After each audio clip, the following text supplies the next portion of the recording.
Bonjour, bonjour. Alors un petit point santé avant de commencer, je peux vous dire cette nuit j'étais patraque, hein, j'étais à 2 doigts, je pensais que j'allais clamser. Franchement, j'étais en sueur, la tête explosée, des courbatures de partout, le foie qui sur le point d'imploser, perte d'appétit, totale. J'étais vraiment patraque, hein. Ça m'arrive, je sais pas, à peu près tous les 2 ans où je suis dans cet état. La dernière fois, c'était en novembre 2019, où là, je sais pas si ça vous est déjà arrivé. Ces jours, ces soirs, c'est souvent le soir où, ça m'arrive où quand je me lève, j'ai l'impression d'être au fond du fond et que je me suis dit: «Voilà, si je ferme les yeux, j'y passe». Mais là, voilà, j'ai mangé, je me suis forcé à manger, je suis un peu mieux. Je suis un peu mieux. Bon, ce soir, je pense que je vais encore, rechuter. Voilà, généralement, quand ça m'arrive, c'est une semaine comme ça de fortes, de fortes maladies. Là, c'est mon corps qui lutte. Mais bon, je me dis la bonne nouvelle, c'est que je serai en pleine forme lundi. Ouais, j'ai dû attraper un petit coup de froid ce lundi-là, le matin là, et c'est vrai qu'il faisait un peu plus frais que d'habitude et voilà, ça n'a pas loupé. Mais bon, j'ai toujours, l'odorat pour ceux qui se poseraient la question. Et puis on va commencer, mais juste, vite fait, j'ai vu, 2 commentaires qui m'ont fait bien marrer. Le marquis papa samedi, j'adore ce pseudo avec un truc, à la on dirait un truc mexicain. Qui me dit: «Poup, si tu veux l'appui de la communauté putosphère, avoue que le Zine est un scam une fois pour toutes et tu seras plus à l'aise». J'avouerai que s'il y a 2 ans, on m'avait dit: «Ouais, le Zine sera à 20 centimes», qui venait, vous vous souvenez, à 33 je vous aurais pris pour des fous et d'ailleurs certains, je vous ai pris complètement pour des fous, mais rétrospectivement, j'ai vu que effectivement, il y avait tout, il y avait tout d'un scam, hein. Regardez-moi ça là, à 11 heures. Il était 11 heures. Il était quelle heure là? Ouais, juste avant midi, on a fait une petite pointe à 20 centimes. Absolument honteux, franchement. Bon, je dirais pas que c'est un scam, je vais reprendre la phrase d'Ali. Le Zincoin n'est pas nécessairement un scam, mais j'en ai fait un scam. On va attendre, on va leur laisser le bénéfice du doute, hein. On sait jamais, peut-être Elon Musk peut injecter quelques milliards comme il a fait pour le Dodge, hein. Le Dodge, pareil, zéro projet, mais il l'a fait pumper.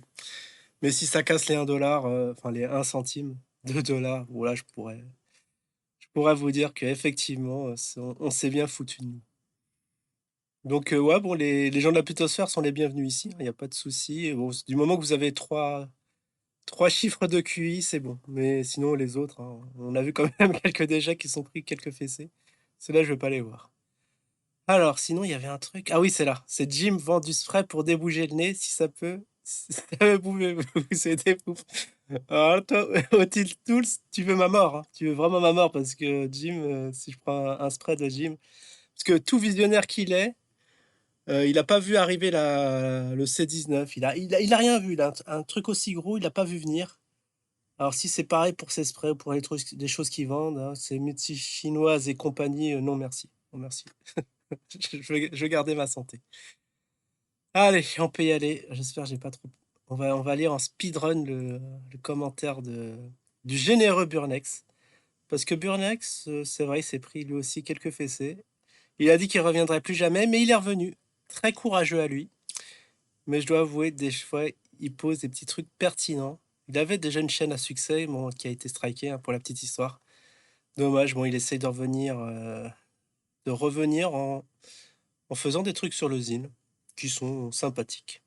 Gros talent, gros talent. Alors, c'était où ça? C'était, ouais, tout ça pour ça. Je crois que c'était là. Hop, hop, hop, hop. On bloque la petite pub, s'il vous plaît. Vous avez pas payé pour ça, hein. Voilà, c'est là. Alors, d'ici, alors ça, bon, je l'ai lu plusieurs fois, mais on va le refaire.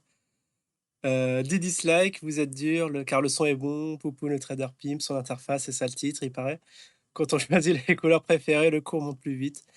Et garder les couleurs classiques non conventionnelles, ça sera plus clair. Et c'est là qui commence le gros pavé à rallonge. Waouh! Non, mais je vais pas réussir. Je vais pas réussir. Allez, allez, on va speedrunner le truc. Poupou croit vraiment que KB emploie ses développeurs. Il les cache dans la cave d'Arzine. De ce que j'ai compris, KB emploie un développeur indien, ou peut-être une petite société en Inde, qui ont bidouillé la Tomo-chain et ça a dû être pareil pour Video X. Bon, si c'est vrai, on comprend pourquoi ça en est là. Je m'y connais pas en technologie BC, Ah, c'est blockchain, je croyais que c'était BTC. D'accord, blockchain, mais depuis le début, j'ai toujours entendu, de la part de gars qui maîtrisent le sujet, que c'était du bricolage et que technologiquement, c'était totalement creux. Non, non, il y a une vraie techno derrière, hein, sinon ce sera pas aussi robuste. Au début, je disais que c'était comme le comte Nandersen, les habits neufs de l'empereur. Deux petits malins vont vendre à prix d'or au roi un costume exceptionnel qui lui ouvrent pas. Il n'y a que ses sujets qui peuvent voir son costume. C'est exactement ce que KB fait avec les Inner. On a un token coin qui a l'apparence d'une crypto, qui est sur une blockchain non pensée pour gérer un coin, mais des dApps. Bah, l'un n'empêche pas l'autre. C'est d'ailleurs pour cela qu'il n'y a pas de minage équivalent au BTC. Vetio donne une récompense pour le calcul ou enregistrement de transactions, mais cela ne peut être éternel, car à un moment, il n'y aura plus de ZIN à donner pour récompense des opérations, et pourtant les opérations continueront sans récompense. C'est pas pareil sur le BTC, ouais, je me demande lorsque le BTC arrivera à terme, bah ça sera la fin du minage, je pense. Bah après, bah, toutes bonnes choses ont une fin, je te dirais. Avec le ZIN et Vetio, il n'y a pas de minage. Aïe aïe aïe, ça c'est la douche, c'est la douche froide. C'était du blabla pour attirer les pigeons nerds de la complosphère à Djibounet à la recherche d'un revenu passif. Le but de Jim, c'est la vente de MML, Multi-Level Marketing. C'est une technique de vente empirique qui vient des USA après la Seconde Guerre mondiale. C'était l'époque où on leur léchait, bon, je vous dirai pas quoi, pour les remercier de leur débarquement. Et c'est vrai que sans eux, on était pas mal dans la M. Lorsque c'est pour vendre des Tupperware à 3 dollars, dans 3 euros, et ça vient de là le MML, et qu'après être parvenu à faire acheter 3 services complets à tes copines, tu vas en recevoir un gratuitement, ce n'est pas très grave. Ça ne va pas chercher très loin. Mais quand tu commences à parler d'acheteurs, ah, ça, à 1000 euros, ça peut aller très vite. Il suffit de voir l'ICO d'usine.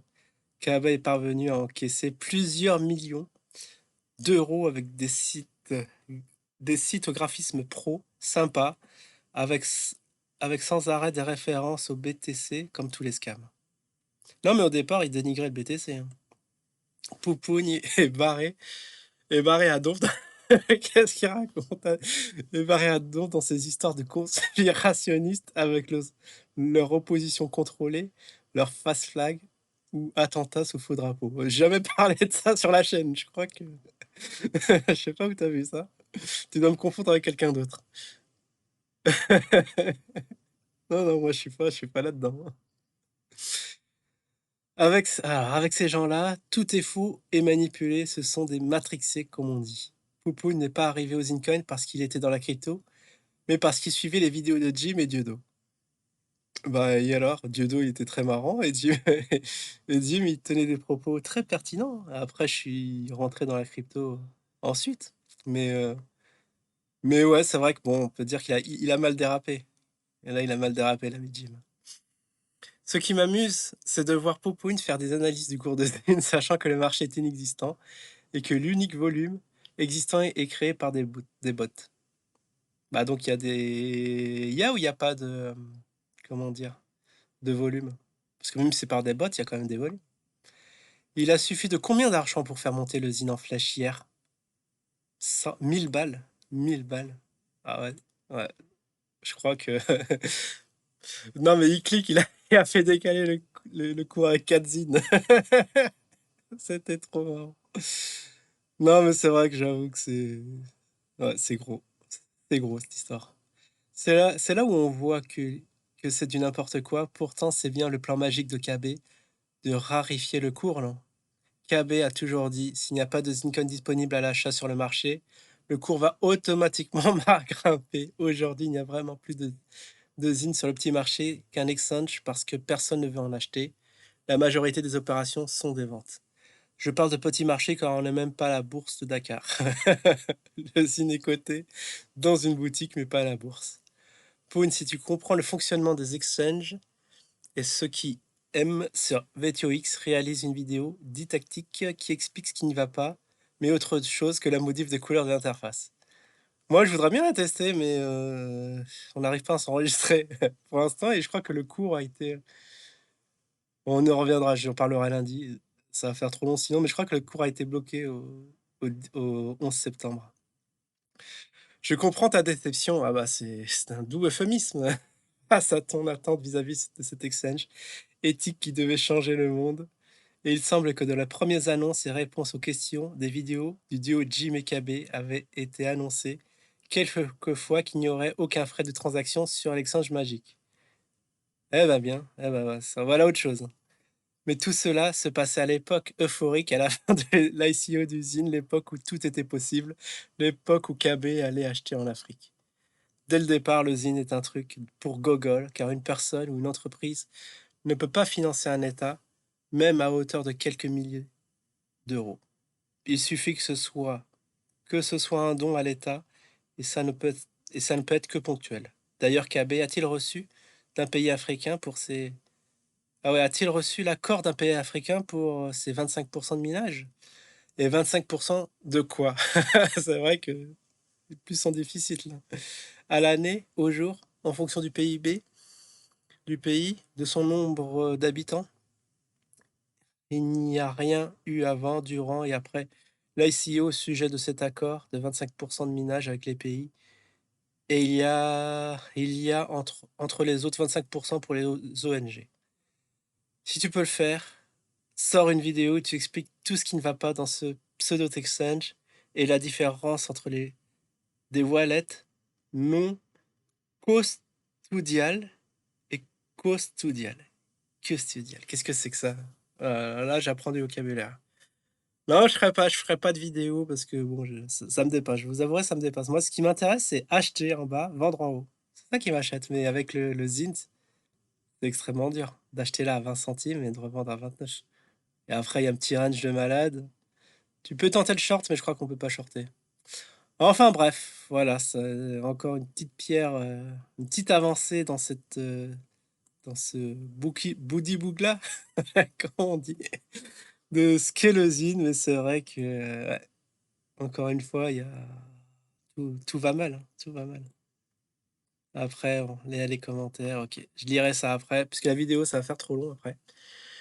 Mais voilà, voilà, petit résumé. Très bon commentaire de l'ami Bubur. Rien à redire là-dessus. Très très bon. Et je vous dis à la prochaine. Ciao tout le monde.